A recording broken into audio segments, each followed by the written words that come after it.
And now you have to ask yourself, how did 50 come into the possession of Diddy's footage for Diddy's documentary about Diddy? A lot of insight. And this documentary is about people being able to tell their truth or tell their version.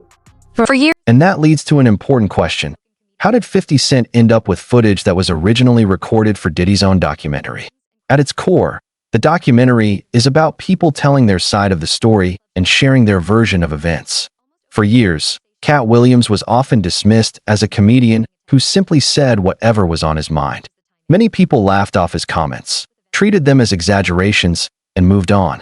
That changed dramatically in January 2024 when he appeared on Club Shay Shay with Shannon Sharpe. Almost overnight, the conversation shifted. People stopped focusing on the jokes and started paying attention to what he was actually saying. What made the interview stand out wasn't the humor, it was the timing. Many of Katt's comments appeared to align with events unfolding in real time. He wasn't just talking about comedy or industry rivalries anymore. He was talking about power, influence, manipulation, and an entertainment industry that, according to him, survives by keeping certain truths hidden. He also suggested that if major revelations about Diddy ever surfaced, the story would involve more than just one person. Months later, 50 Cent released Sean Combs' The Reckoning. The documentary drew significant attention, presenting clips, timelines, and patterns that had circulated quietly for years. But viewers noticed something unusual. Several familiar names were missing. Certain connections weren't explored. Some people seemed completely absent from the narrative. That omission brought renewed attention to Katt Williams' earlier comments. Online discussions began suggesting that Katt may have predicted exactly this outcome. Through interviews, jokes, and subtle remarks, he appeared to imply that 50 Cent could face pressure to leave certain people out of the documentary, not because there was no information available, but because of the influence those individuals allegedly possessed. One comment in particular stood out. Katt claimed there were people in the entertainment industry who simply could not be challenged. He didn't mention just one or two people. He specifically referenced the number 7. At the time, the remark seemed vague. But as Diddy's legal troubles intensified and the documentary was released, people returned to those comments. They replayed the interview, revisited old clips, and began piecing together a much larger theory. The theory itself was straightforward. According to speculation, Diddy was not operating alone. Instead, he was protected by multiple layers of influence involving high-profile figures whose reputations made them difficult to challenge publicly. Katt never provided a complete list. He never publicly identified all 7 people he was referring to. That didn't stop the internet from trying to fill in the blanks. As often happens, online communities began connecting dots. Discussions spread quickly, and numerous theories emerged. One name that repeatedly surfaced was Snoop Dogg. People pointed to old interviews and commentary discussing Snoop's relationship with Diddy following Tupac's death. Critics questioned why Snoop appeared comfortable associating with Diddy despite Tupac's feelings toward him.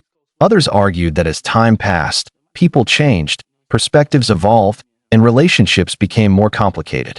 As those conversations continued, many observers noted that Snoop had openly discussed attending Diddy's events and parties over the years. It wasn't something mentioned once or twice. It came up repeatedly. Archived footage, interviews, and old clips highlighted how often their worlds intersected. Additional rumors surfaced, including stories tied to various individuals and events from years earlier. None of those claims were ever confirmed, but the volume of discussion led many people to wonder why Snoop's name never appeared in the documentary. Some believe that including him would have created significant backlash, not only among fans, but also within powerful industry circles.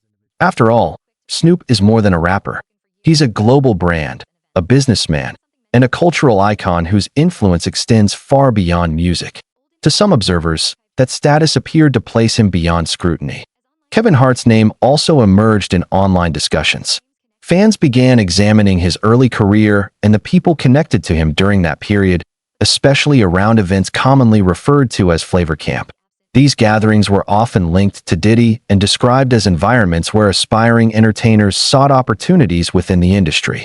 As a result, people revisited Kevin Hart's older comedy material.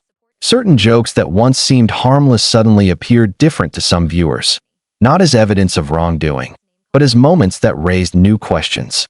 Others suggested that including Kevin Hart in the documentary could have introduced serious legal and professional complications. His career involves major studios, production companies, and countless business relationships. Bringing him into the story would have dramatically expanded its scope. Nothing was confirmed.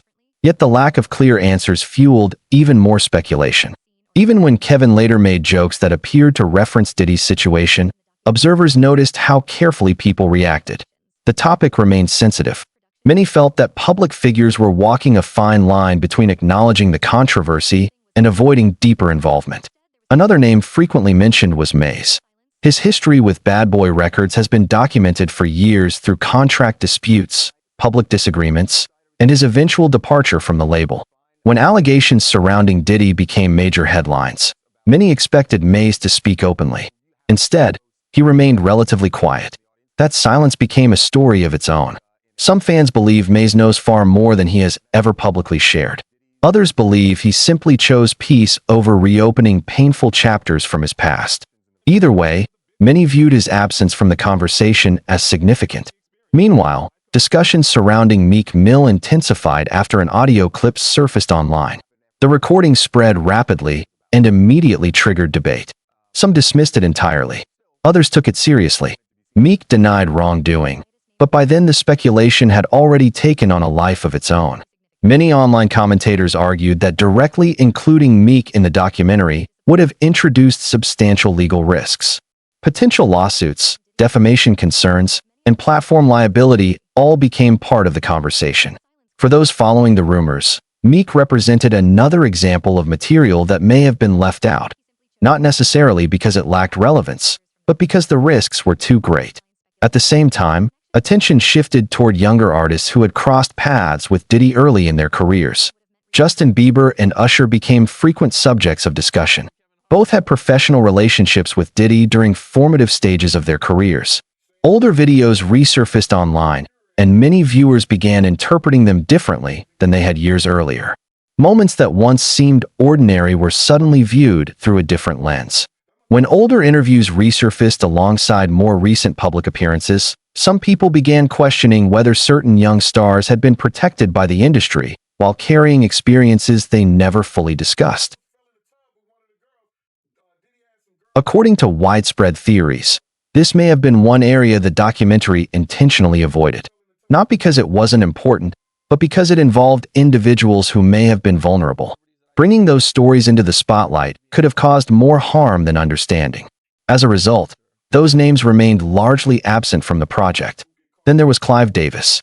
If Diddy was viewed as a central figure, some online observers saw Clive Davis as someone operating at an even higher level, a gatekeeper connected to the broader machinery of the entertainment industry itself.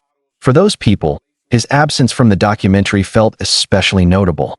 They argued that including Clive would have shifted the focus away from one individual and toward the systems of influence that exist behind the scenes. It would have turned the conversation into something much larger than Diddy alone.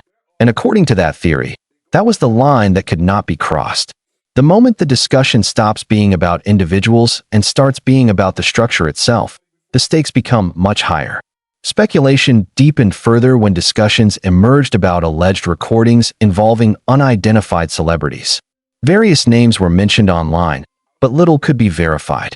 Most of the conversation remained rooted in rumors, assumptions, and unanswered questions. Even those commenting publicly often admitted they were surprised by many of the allegations being discussed.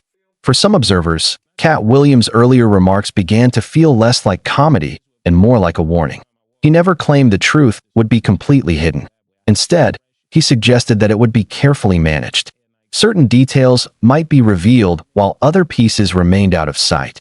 Viewers noticed celebrities growing quieter. Interviews disappeared. Social media activity changed. Old photos became harder to find. To some people, it didn't resemble panic. It resembled strategy.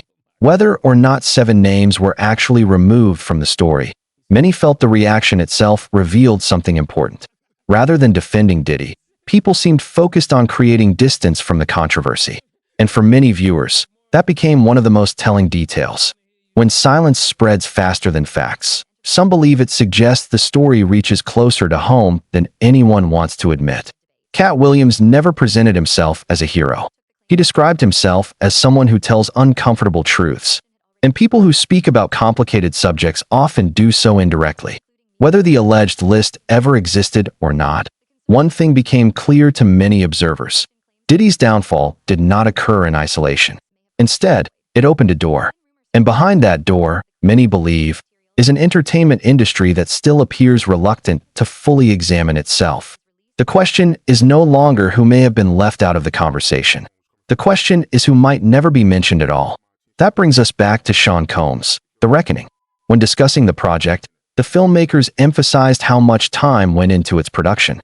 They explained that the series spans more than 3 decades, requiring extensive research, interviews, and investigation to assemble a coherent timeline.